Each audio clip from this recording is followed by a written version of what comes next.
propose d'exprimer ce psaume au travers de ce chant, comme soupir une biche après l'eau d'un ruisseau.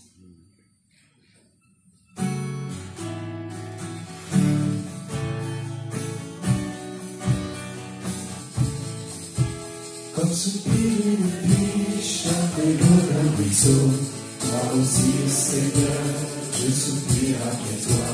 J'ai soif de toi, mon Dieu, d'être là devant toi, de venir dans ton temps, de me présenter à toi. Pour qu'enfin me revienne le souvenir d'antan, tout heureux je courais vers ta maison. Je veux crier à toi, plutôt que de me plaindre, je veux compter sur toi, te louer à nouveau. L'espérance et la joie seront dans ta présence, je veux crier à toi, mon sauveur, mon Dieu. Je voudrais retrouver cet amour et ce feu, encore une fois brûler, être fou amoureux de toi, attaché à tes pas, livré à ta parole et au son de ta voix, pour qu'enfin me revienne les souvenirs d'antan. Pour heureux je courais vers ta maison, je veux crier à toi, plutôt que de me plaindre, je veux compter sur toi, te louer à nouveau, l'espérance et la joie seront dans ta présence, je veux crier à toi, mon sauveur et mon bonheur. Montre-moi, Seigneur, chaque jour ta bonté, ta grandeur et ta grâce, et moi je chanterai celui qui m'a libéré, celui qui m'a choisi et qui me fait renaître. Je t'entends la requête, le souvenir d'antan. Pour heureux je courais vers ta maison, je veux crier à toi, plutôt que de me plaindre, je veux compter sur toi, te louer à nouveau, l'espérance et la joie seront dans ta présence, je veux crier à toi, mon sauveur. Je veux crier à toi, plutôt que de me plaindre, je veux compter sur toi, te louer à nouveau, l'espérance et la joie seront dans ta présence, je veux crier à toi, mon sauveur et mon Dieu, mon sauveur et mon Dieu.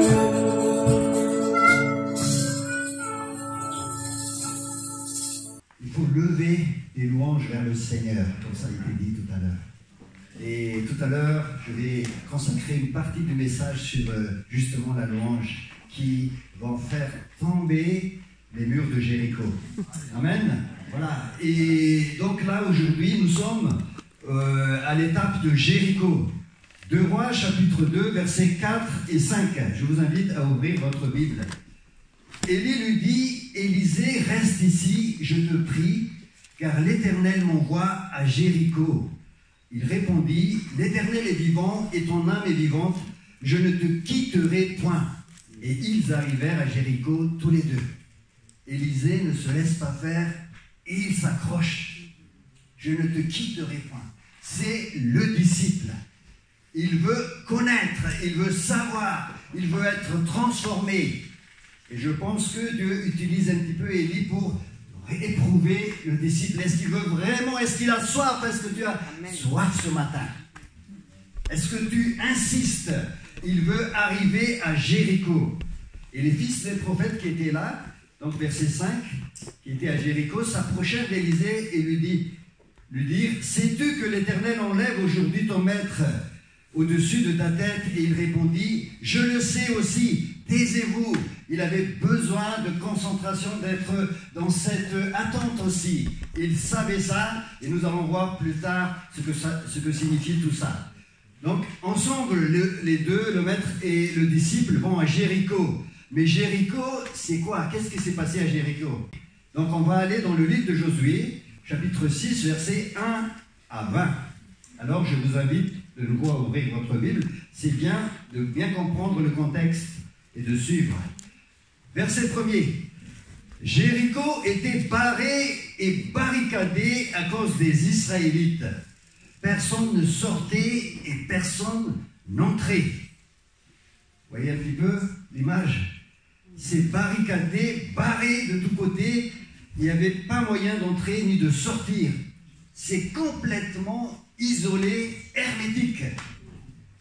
Verset 2, l'Éternel dit à Josué, « Vois, je livre entre tes mains Jéricho et son roi, les vaillants guerriers. » Seigneur te dit ce matin, quels que soient les murs dans ta vie, il te livre entre tes mains.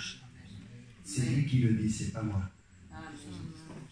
Jéricho barricadé, et les recherches archéologiques en fait ont montré qu'il y avait plusieurs murs en fait. Il y a un mur extérieur et un mur intérieur.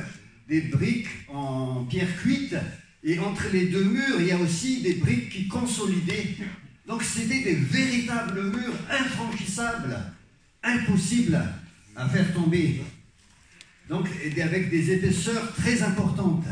Alors, voilà, retenez ça, et on va monter un peu plus haut, Josué chapitre 5, verset 13, juste avant que Josué donc attaque les murs de Jéricho, il s'est passé quelque chose de très important que nous devons connaître. Josué 5, 13, juste au-dessus. Comme Josué se trouvait à Jéricho, il leva les yeux et regarda. Il était en train de regarder ce qu'il allait faire. Voici qu'un homme se tenait en face de lui, son épée nue à la main. Josué marcha vers lui et lui dit, « Es-tu pour nous ou pour nos ennemis ?» Il dit, « Non, je suis le chef de l'armée de l'Éternel. J'arrive maintenant. » Josué tomba le visage contre terre et se prosterna et lui dit, « Qu'est-ce que mon Seigneur dit à son serviteur ?» Le chef de l'armée de l'Éternel dit à Josué, « Ôte tes sandales de tes pieds, car le lieu sur lequel tu te tiens est saint. » Josué fit ainsi. Donc voyez-vous, il y a trois choses que je voudrais retenir. Il est face à un homme grand, un homme qui est en fait le chef de l'armée, qui représente Dieu. Quand Moïse est mort, dans le premier chapitre de Josué, c'est écrit « Mon serviteur Moïse est mort, lève-toi ». Josué est celui qui allait amener les enfants d'Israël dans la terre promise.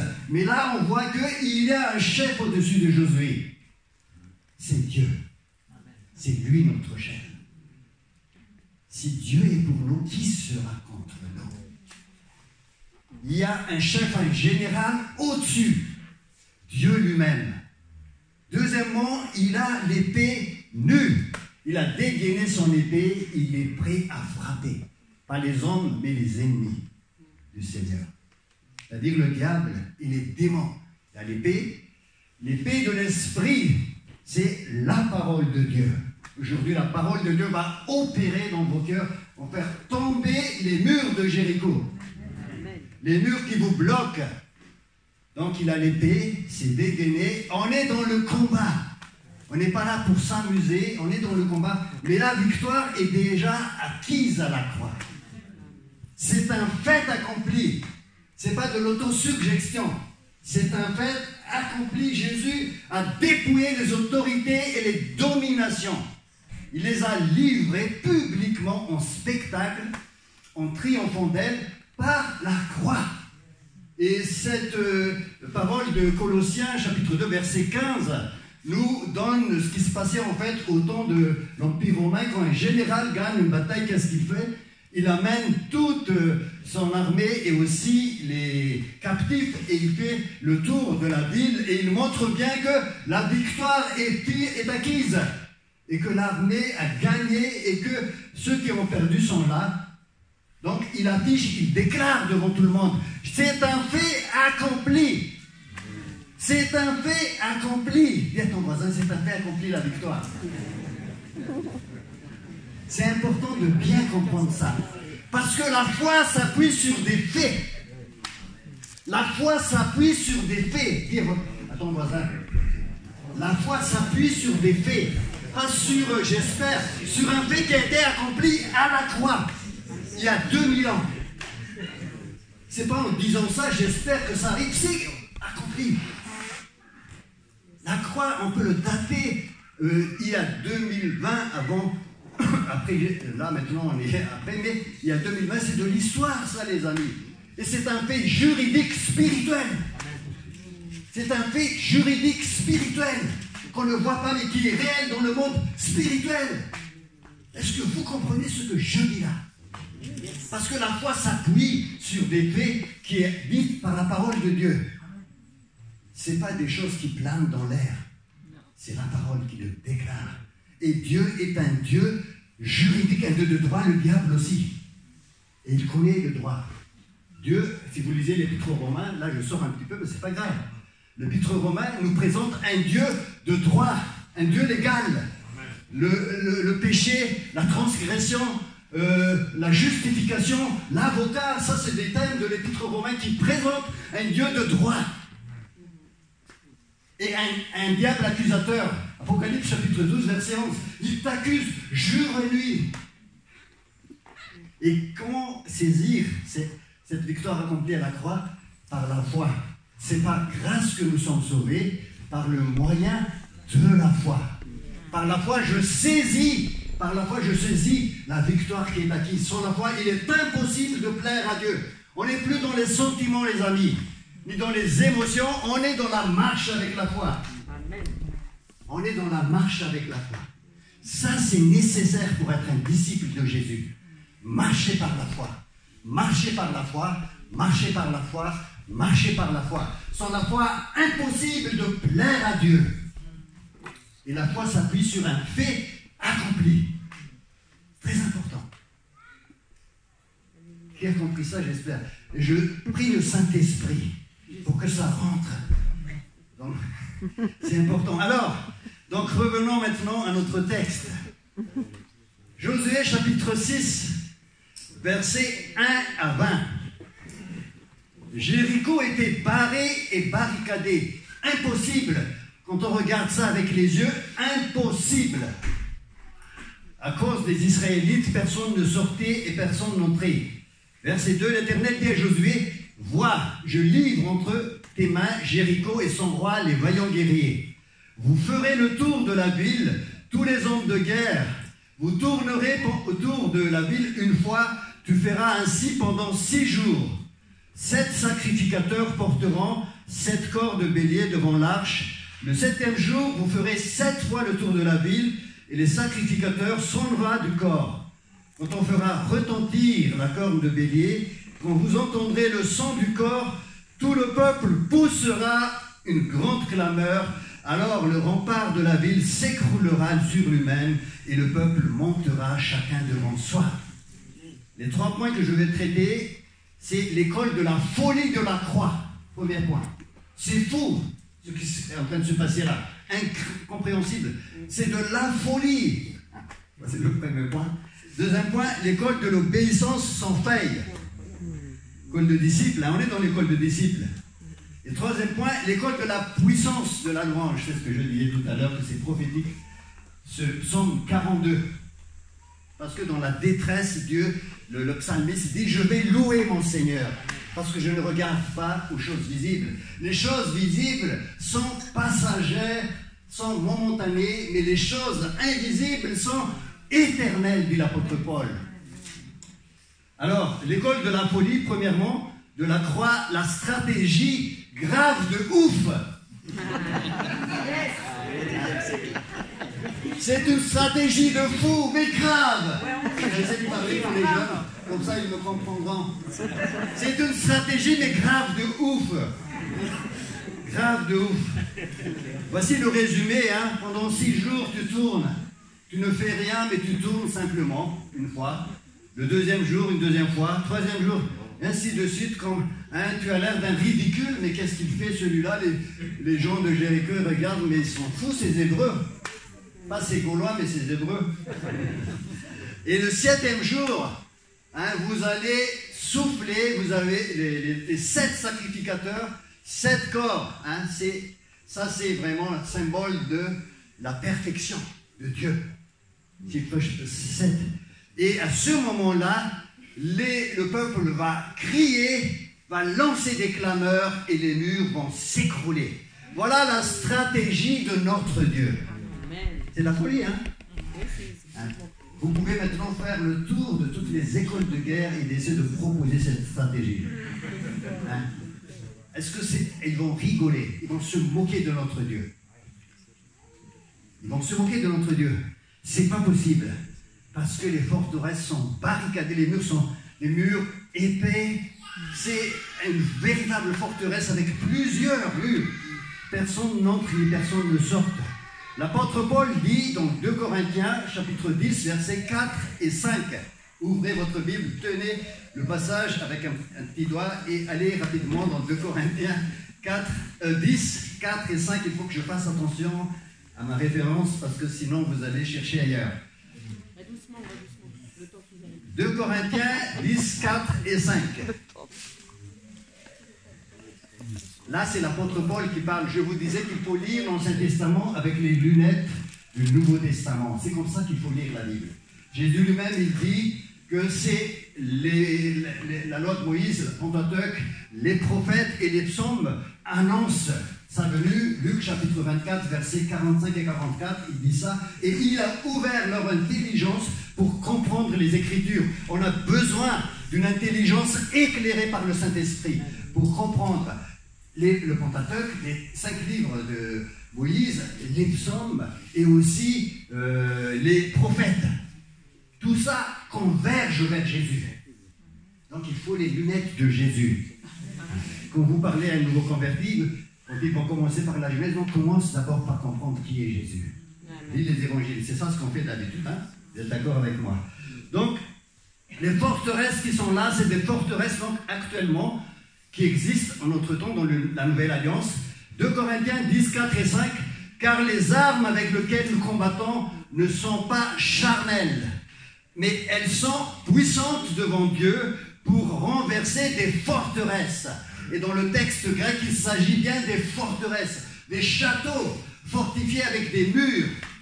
Verset 5, et nous renversons les raisonnements et toute hauteur de Jéricho, c'est 10 mètres selon la théologie, toute hauteur qui s'élève contre la connaissance de Dieu, et nous amenons toute pensée captive à l'obéissance de Christ. Waouh! La forteresse du temps moderne, vous savez les amis, hein, surtout en Europe d'une manière générale et en France d'une manière particulière, je discerne 3 forteresses. Après, il y en aura certainement d'autres. C'est d'abord ce cartésianisme vulgarisé. Je suis cartésien, je suis cartésien, je suis carré, je suis cartésien. Mais c'est vulgarisé, c'est diffus. Il y a des gens qui n'ont jamais lu les méditations métaphysiques de Descartes dans lesquelles il montre les différentes étapes pour arriver au « je pense donc je suis ». La seule chose sur laquelle Descartes est convaincu qu'il ne peut pas y échapper, il y avait une impasse, c'est le je, le moi, au centre. Et ensuite, il va reconstruire tous les doutes qu'il avait par rapport au monde, par rapport au sens, par rapport aux mathématiques, à partir du moi, du je. Le je se positionne comme le centre de l'univers. Moi, le je, et je doute de tout. Mais qui tu es pour douter de tout? Le je se positionne. C'est de l'orgueil. Ça, c'est de la rébellion. Et ça se diffuse. Et c'est des forteresses en Europe et en France d'une manière particulière. Et une fois que ça tombe, il faut que ça tombe. Il faut que la parole de Dieu se mette au-dessus. Et cette forteresse-là, cet orgueil-là s'exprime aussi au niveau de philosophe, l'autonomie de la raison. Ma raison est autonome. Je peux faire, je suis au-dessus et je prends la Bible et je critique ceci. Non, c'est pas possible. Non, là, c'est pas possible. On essaie d'expliquer la Bible par différents moyens. On va pas rentrer dans ce débat-là. Mais c'est juste pour vous dire, cet esprit, cette raison qui s'émancipe de tout et qui se veut autonome. La Bible dit que notre raison est limitée, ce qu'on appelle la finitude. Mais plus que cela, elle est entachée de péché. C'est ce qu'on appelle la corruption. On est tombé complètement. On ne peut pas connaître Dieu avec cette intelligence limitée et surtout biaisée par le péché. Nous avons besoin d'une révélation. Nous avons besoin d'une révélation et nous avons besoin d'obéir. Vous êtes d'accord avec moi? Est-ce que vous êtes prêts à faire tomber cette forteresse ce matin? À la mettre de côté, pour prendre la ville de Jéricho. C'est important. Et je dirais, parmi nous, deuxième forteresse. Deuxième forteresse qui est, je dirais, la conséquence de cette première, c'est ce qu'on appelle l'agnosticisme ou le relativisme généralisé. L'homme est la mesure de toute chose. C'est moi. Comme disait, il y a un philosophe moderne, même contemporain, de certains d'entre nous, qui s'appelle Jean-Paul Sartre, qui disait, mais très rapidement, parce que je vais rentrer si vous voulez, quand on en parle un peu plus, on parlera à l'extérieur, mais qui disait ceci, en gros, l'existence précède l'essence. J'existe d'abord, après je me détermine. Je fais ce que je pense être ma nature. Je suis condamné à être libre. Et cette pensée-là, elle est diffusée. Il y a des gens qui pensent comme ça en France, en Europe. J'existe, après je me dis, tiens, c'est comme ça que je veux que je sois. Tiens, c'est comme ça, j'existe d'abord, après je me détermine. Non, c'est Dieu qui t'a créé. Il t'a créé à son image. Tu ne peux pas te déterminer comme ça. Et il donne comme exemple Jean-Paul Sartre et Albert Camus, par la suite. Il donne comme exemple que tu es comme quelqu'un qui se réveille au milieu de la mer et tout d'un coup tu vois donc la mer, l'horizon infini, et tu ne sais pas, il n'y a pas d'indication, il n'y a pas de pancarte, je vais aller où, je ne sais pas. Je suis condamné à être libre. Voilà leur slogan. Ouh là là, tout le monde est content. Je suis condamné à être libre. Parce que c'est à moi de décider. Mais non, tu n'es pas condamné à être libre. Si vous demeurez dans ma parole, vous serez réellement mes disciples. Et vous connaîtrez la vérité. Et la vérité vous affranchira. La vérité vous rendra libre. C'est Jésus qui te libère. La liberté, c'est de se conformer, s'aligner avec ce que Dieu veut pour toi. Aussi bien d'une manière générale que pour ton appel personnel. La liberté, c'est de rentrer dans ton appel. Donc tout ça, c'est de la foutaise. Et il semble que Jean-Paul Sartre s'est converti à la fin de sa vie, on n'en parle pas beaucoup. Donc le Dieu de la raison, le Dieu du relativisme, qui est une vieille philosophie dont Platon, par Protagoras, dans le thé et tête de Platon, vous pouvez voir, l'homme est la mesure de toute chose. Voilà en gros le résumé. Et là, le troisième, qui peut être qui est aussi la conséquence, je dirais, un petit peu de tout ça, c'est le laïcisme. Pas la laïcité, parce que la laïcité bienveillante, elle est suggérée par la Bible. Donner à César ce qui est à César, et donner à Dieu ce qui est à Dieu. Mais quand ça devient une religion, athée, à ce moment-là, ça devient un destructeur, et c'est pas ce que la Bible enseigne. Voilà, je vais m'arrêter là pour la philosophie. Mais Dieu n'est pas contre l'intelligence. Parce qu'il dit ceci, ne vous conformez pas au présent siècle, mais soyez transformés par le renouvellement de l'intelligence, afin que vous discerniez quelle est la volonté de Dieu qui est bonne, parfaite et agréable. Romains chapitre 12, verset 2. Dieu a créé l'intelligence. Il a créé un homme doué d'intelligence qui doit chercher aussi dans la création les lois scientifiques. On peut en parler encore, mais en dehors de là, parce qu'on n'a pas beaucoup de temps. Maintenant, qui veut gagner la bataille du Seigneur et qui veut se conformer à ce que la parole dit? Alors, il faut d'abord que tu acceptes la folie de la croix.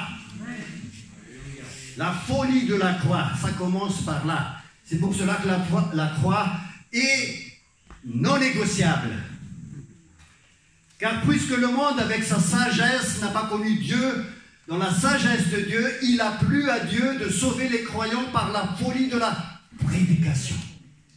Si vous êtes là, c'est qu'un jour vous avez accepté la folie de la croix. Incompréhensible à un certain moment de sa vie, mais ils sont fous. Moi, quand j'ai accepté Jésus, j'étais ivre, j'avais la tête qui tournait. Le gars qui me parlait de ça, il est complètement taré, ce gars, c'est pas possible. Mais je disais ça. Mais j'étais respectueux, donc je ne le disais pas. Mais dans ma tête, c'était ça. Quelques jours après, révélation, j'ai accepté la folie de la croix. Et je suis là. Waouh! Merci Seigneur pour la folie de la croix. Mais Dieu a choisi les choses folles du monde pour confondre les sages de ce monde. 1 Corinthiens 1, 27. Dieu a choisi les choses faibles du monde pour confondre les fortes. Dieu a choisi les choses viles du monde, celles qu'on méprise. Peut-être toi, on te méprise, on te dit, oh, celui-là, celle-là, c'est même pas la peine. Dieu a choisi pour confondre les forts, les faibles, et ceux qui se disent sages. Et je vais aller très vite maintenant, parce que le temps manque un peu. Actes chapitre 13, verset 2. Ça, on est dans le livre des Actes. Et pendant qu'ils célébraient le culte du Seigneur et qu'ils jeûnaient, c'est les apôtres, le Saint-Esprit dit, mettez-moi à part Barnabas et Saul pour l'œuvre à laquelle je les ai appelés. Le Saint-Esprit appelle, il choisit, il a dit, mettez-moi à part. Est-ce qu'on pratique encore ça, mes amis, aujourd'hui, qui décide dans nos églises, qui décide dans nos familles? Est-ce que c'est Dieu? Est-ce que c'est le Saint-Esprit? Est-ce que c'est la Bible qui dit ça? Si toi, tu as décidé de mettre la Bible au-dessus de tout, est-ce que tu es prêt à accepter ça? Moi aussi, je suis dans une église comme vous, mais je ne suis pas sûr qu'on accepte ça. Qu'on passe du temps, jeûner, prier et chercher ce que le Saint-Esprit a comme stratégie. Il faudrait abattre la forteresse de Jéricho. Alors, je voulais donner un témoignage, mais je pense que je le ferai une autre fois. Alors, l'école de l'obéissance, deuxième point. L'école de l'obéissance, rapidement. Josué, chapitre 6, verset 6. Écoutez bien ce que fait Josué.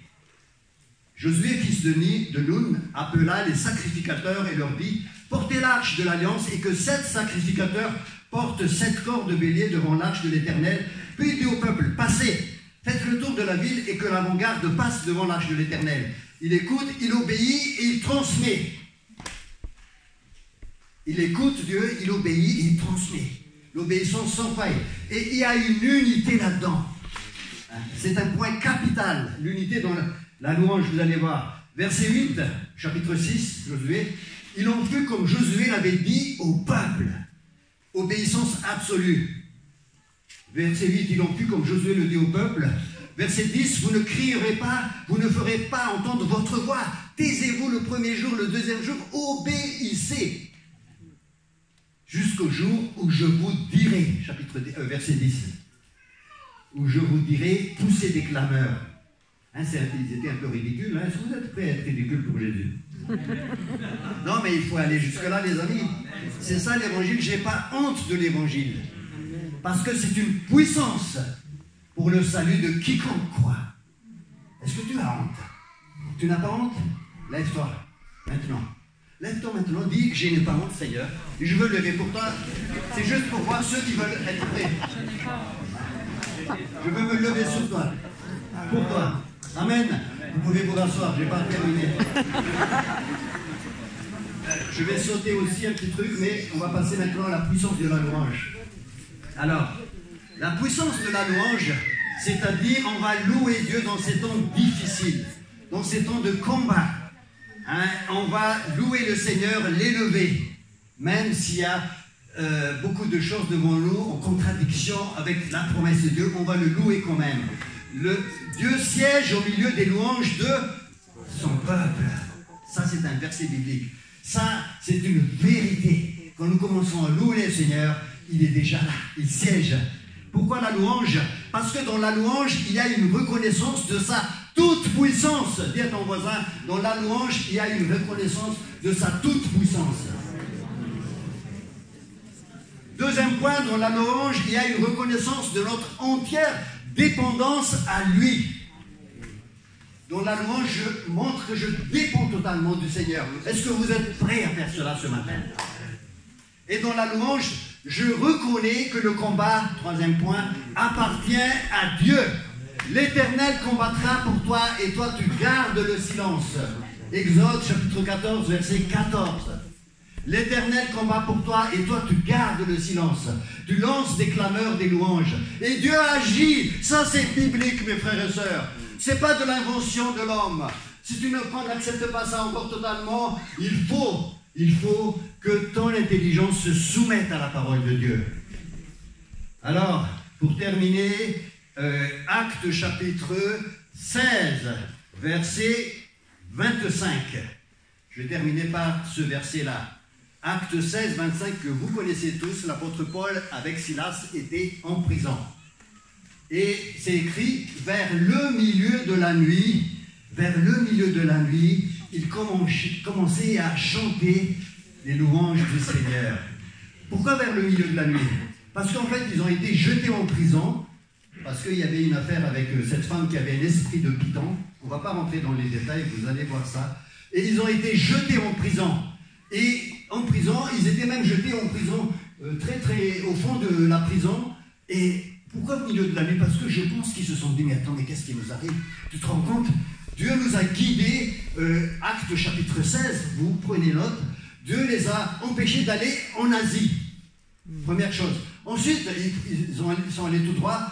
Dieu, le Saint-Esprit leur a dit, non, il ne faut pas aller en Bithynie. Donc, deuxième empêchement. Et à la fin, ils étaient arrivés à Troas. Et là, il y avait un ange du Seigneur qui est apparu à Paul, plutôt un Macédonien, qui lui a dit, viens à notre secours. Hein? Et donc, c'est comme ça qu'ils ont conclu que Dieu les amène en Europe. C'était en Europe. C'était la première ville de l'Europe, Philippe. Actes chapitre 16.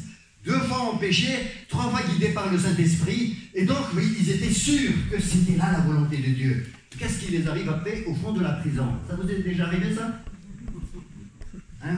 Dieu vous guide et après vous terminez votre vie dans une situation inextricable. Désespéré, vous êtes désespéré. Hein?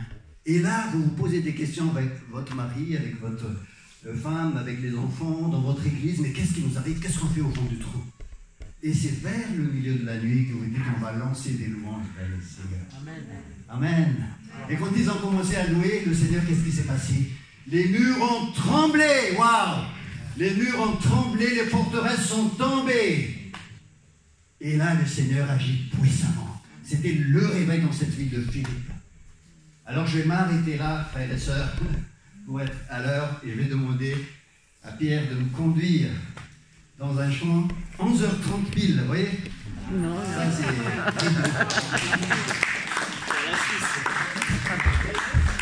et on va prier tout à l'heure pour les murs et les forteresses dans votre vie, dans votre église, dans votre famille. Ces murs, ces forteresses vont tomber. Changer de position.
vos bras vers le ciel, vraiment par la foi. Vous pouvez avoir beaucoup de sentiments, d'émotions, mais faites d'abord par la foi.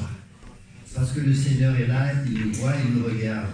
Il a accompli la victoire à la croix pour nos péchés et aussi pour les dominations, pour les autorités, aussi pour la chair qui a été crucifiée à la croix.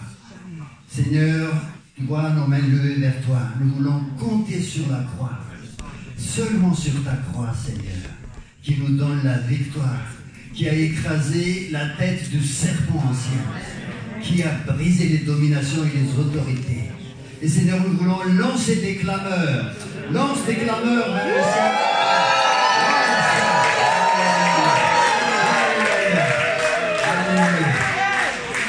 Alléluia. Nous lançons des clameurs et nous croyons que dans le monde invisible, les murs s'écroulent. Les murs s'écroulent. Alléluia. Tu es libéré, tu es affranchi. Prends cette position de foi qui s'appuie sur des faits historiques et spirituels. Alléluia. Que la gloire soit pour toi seul, Seigneur Jésus. Amen.